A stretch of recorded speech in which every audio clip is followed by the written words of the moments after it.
नमस्कार दोस्तों। आज हम एक बहुत ही खास, बहुत ही मिस्टीरियस कविता क्रिस्टबल की दुनिया में चलने वाले हैं। इसे लिखा है महान रोमांटिक कवि सैमुअल टेलर कोलरिज ने।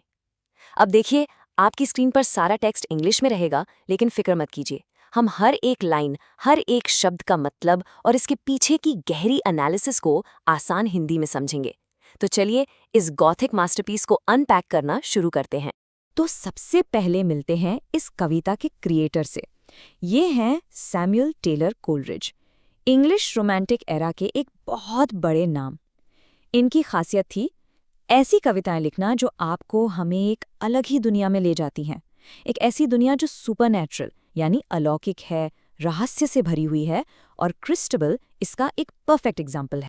कविता की शुरुआत ही एक अजीब सा अनसेटलिंग माहौल बना देती है। पहली लाइन बिल्कुल साफ है, "टिज the middle of night by the castle clock". किले की घड़ी बता रही है कि आधी रात हो चुकी है। लेकिन अगली लाइन देखिए, "and the owls have awakened the crowing cock". यहाँ कुछ गड़बड़ है। उल्लू के शोर से मुर्गा जाग गया है। मुर्गे को तो सुबह बांग देनी चाहिए ना। प्रकृति का ये उल्टा पुल्टा होना आने वाले खतरे का पहला इशारा है। और ये आवाज tu whit, tu whoo. Coleridge यहाँ ओनोमोटोपिया का इस्तेमाल कर रहे हैं, यानी शब्दों के जरिए आवाज को क्रिएट कर रहे हैं। इस आवाज को पढ़ते ही हम आधी रात के उस सुनसान जंगल में अचानक पहुंच जाते हैं। वो हमें सिर्फ बता नहीं रहे, बल्कि फील करवा रहे हैं। और फिर से वही मुर्गे की आवाज, लेकिन इस बार एक डिटेल पर गौर कीजिए। How ड्राउजिली it grew. ड्राउजिली का मतलब है नींद में, बेमन से, जैसे उसकी आवाज में कोई जान ही ना हो। ये नॉर्मल बांग नहीं है, ये एक बेवक्त, कमजोर और अजीब सी पुकार है जो इस अशुभ माहौल को और भी गहरा बना देती है। अब सीन में एक और किरदार की एंट्री होती है, बैरन सर लियोलाइन का कुत्ता। गॉथिक कहानियों में जानवर बहुत इंपॉर्टेंट होते हैं। ऐसा माना जाता है कि उन्हें ऐसी चीजें दिख जाती हैं या महसूस हो जाती हैं जो हम इंसानों को नहीं होती। तो इस कुत्ते का जिक्र यहाँ यूं ही नहीं किया गया है। अब ये देखिए, कितनी अजीब बात है। ये बूढ़ी मैस्टिफ जिसके दांत भी नहीं है, अपनी कैनल से घड़ी को जवाब दे रही है। और कैसे? 4 बार भौंकती है हर क्वार्टर के लिए और 12 बार पूरे घंटे के लिए। एक जानवर का इस तरह मशीन की तरह समय गिनना, ये बिल्कुल भी नेचुरल नहीं है। ये बहुत ही अजीब, ईरी फीलिंग पैदा करता है। यानी कुल मिलाकर 16 बार। जरा सोचिए इसके बारे में। एक कुत्ता जो आवाजों पर रिएक्ट करता है, वो इतनी प्रिसिजन से भौंक रहा है। ये एक जानवर जैसा नहीं, बल्कि एक आत्माहीन घड़ी जैसा बिहेव कर रहा है, जैसे उस पर किसी अनजानी सुपरनैचुरल शक्ति का कंट्रोल। और यहाँ कवि हमें पहला डायरेक्ट हिंट देता है। कुछ लोग कहते हैं कि वो कुत्ती बैरन की गुजरी हुई पत्नी का श्राउड यानी कफन देखती है। इसका सीधा सा मतलब है वो एक भूत को देखती है। ये लाइन अचानक से इस कहानी में मौत और अंधविश्वास का एलिमेंट जोड़ देती है। अब कवि माहौल को और आगे बढ़ाते हुए एक सवाल करता है, जैसे हमसे ही पूछ रहा हो, क्या रात ठंडी और अंधेरी है? ये सवाल हमें अगले डिस्क्रिप्शन के लिए तैयार करता है। और जवाब भी उतना ही अजीब है। रात ठंडी तो है, पर अंधेरी नहीं। आसमान पर एक पतला ग्रे रंग का बादल है। चांद पूरा है, लेकिन छोटा और धुंधला सा लग रहा है। और समय है मई से ठीक 1 महीना पहले का। यही तो है इस माहौल का विरोधाभास। रोशनी है, पर अजीब सी, बेजान सी। सब कुछ ऑफ लग रहा है, कुछ भी आम नहीं है। और इसी अजीब माहौल में एंट्री होती है हमारी मेन कैरेक्टर क्रिस्टबल की। कवि हमसे पूछता है, आखिर वो इतनी रात गए अपने किले से इतनी दूर जंगल में कर क्या रही हैं?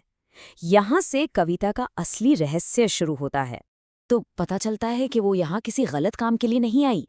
उसका इरादा बहुत नेक है।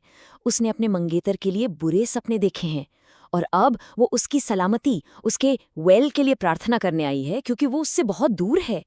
ये बात क्रिस्टबल को एक पवित्र, मासूम लड़की के रूप में पेश करती है। और जंगल का माहौल देखिए। बड़े से ओक के पेड़ पर कुछ भी हरा नहीं है, सिवाय थोड़ी सी काय और मिसलटो के। ये डिटेल उस जगह के सोनेपन और ठंडक को बढ़ाती है। ऐसा लगता है जैसे बसंत आने से डर रहा है। ये बंजरपन क्रिस्टबल के अकेलेपन को भी रिफ्लेक्ट करता है। तो वो इस विशाल पेड़ के नीचे घुटने टेक कर बिल्कुल शांति से प्रार्थना कर रही हैं। ये एक बहुत ही पायस, एक पवित्र मोमेंट है। वो अपनी पूरी श्रद्धा से दुआ मांग रही है। लेकिन हम जानते हैं ऐसी शांति अक्सर किसी बड़े तूफान से पहले आती है। और ये लीजिए, अचानक the lady sprang up suddenly, वो एकदम से उछल कर खड़ी हो जाती है। उसकी प्रार्थना बीच में ही टूट गई है। कवि का द लवली लेडी क्रिस्टबेल कहना उसके लिए एक चिंता, एक अफेक्शन दिखाता है। हमें पता चल जाता है कि कुछ बुरा हुआ है। क्या सुनाई दिया था? एक कराहने की आवाज। पर यह सिर्फ कोई आवाज नहीं थी। It moaned as near can be. ये इतनी पास से आई थी जितना पास हो सकता है, शायद पेड़ के ठीक दूसरी तरफ से। इस एहसास से ही डर लग जाता है। लेकिन सबसे डरावनी बात क्या है? उसे पता नहीं कि ये आवाज किस चीज की है, but what it is she cannot tell. और अनजाना डर हमेशा सबसे ज्यादा खतरनाक होता है। क्या ये कोई जानवर है, कोई इंसान, या फिर कुछ और ही है? यही सवाल डर को 1000 गुना बढ़ा देता है। आप कोलरिज यहाँ एक कमाल का विजुअल क्रिएट करते हैं। देखिए इस कंट्रास्ट को। हवा इतनी ज्यादा शांत है कि क्रिस्टोबल के गाल पर लटक रहे बाल तक नहीं हिल रहे। बिल्कुल सुपरनैचुरल शांति।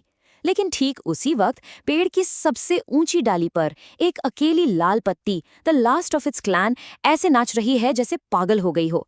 ये स्टिलनेस और ये अजीब सी मूवमेंट माहौल को बेहद डरावना बना देती है, जैसे उस एक पत्ती पर किसी शैतानी शक्ति का असर हो। यहाँ अचानक कवि जो अब तक कहानी सुना रहा था, वो खुद कहानी में आ जाता है। वो सीधे क्रिस्टबल से कहता है, शांत हो जाओ क्रिस्टबल के धड़कते दिल, और फिर दुआ मांगता है, हे जीसस, हे मरिया, इसकी रक्षा करो। ये नरेटर का अचानक से आना टेंशन को आसमान पर पहुंचा देता है। इससे पता चलता है कि क्रिस्टबल किस हद तक डरी हुई है। लेकिन इतने डर के बाद भी क्रिस्टबेल हिम्मत दिखाती है। वो अपने हाथों को अपने क्लोक के अंदर समेटती है और स्टोल यानी दबे पांव चुपके से पेड़ के दूसरी तरफ जाती है। सस्पेंस अब अपने पीक पर है। वो उस आवाज का सामना करने जा रही है। और ठीक इसी मोमेंट पर कवि हमें इस अधूरे सवाल के साथ छोड़ देता है, व्हाट सीज शी देयर? आखिर वो वहां क्या देखती है? ये एक क्लासिक क्लिफ हैंगर है। कवि ने इतना सस्पेंस बिल्ड किया, इतना डर पैदा किया, और जब पर्दा उठने ही वाला है तब ये पार्ट यहीं खत्म हो जाता है। तो इस तरह कोलरिज हमें इस अजीब सस्पेंस और बेचैनी के माहौल में छोड़ जाते हैं। हमने देखा कि कैसे समय, प्रकृति और आवाज़ों का इस्तेमाल करके एक परफेक्ट गॉथिक माहौल बनाया गया। क्रिस्टबेल की मासूमियत और उसके सामने खड़ा अनजाना खतरा इस कविता को इतना पावरफुल बनाता है। क्रिस्टबेल की इस रहस्यमयी दुनिया में हमारे साथ आने के लिए बहुत बहुत धन्यवाद। अगर आपको ये एनालिसिस पसंद आया और आप ऐसी ही और लिटरेचर की गहराइयों में उतरना चाहते हैं तो चैनल को सब्सक्राइब ज़रूर करें। मिलते हैं अगले एक्सप्लेनर में।